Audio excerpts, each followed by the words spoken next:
সকালে আমি এখানে গুছিয়ে সেখানে বসলাম গাইস। আমি সবাই ওয়েট করছি খাওয়ার জন্য, কিন্তু ইভান আমাকে আসতেছে না। হ্যাঁ, এখন আমাকে বাধ্য হয়ে একাই বাজার যেতে হচ্ছে। কি কষ্ট আমার, একা একা বাজার করছে। আরে আমি কি দেখছি, ওরা সে নাচ করছে আর আমি একা একা বাজার করলাম। তো দেখাচ্ছি মজা। যাই হোক বন্ধুরা, আমরা করে এগুলো সাজাবো। ব্যাস, সাজানো রেডি। এবার আমরা যখন খাই এইভাবে খাচ্ছিলাম গাইস। ও পাশে গরু জবাই হচ্ছে আর এ পাশে আমরা নাচছি। এইভাবে খেয়েই যাচ্ছে পাগল ছাগল সবাই। আমরাও এসে নাচবো।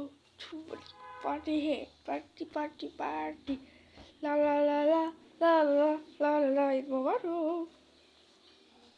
এবার সে খুব ভালো হয় না।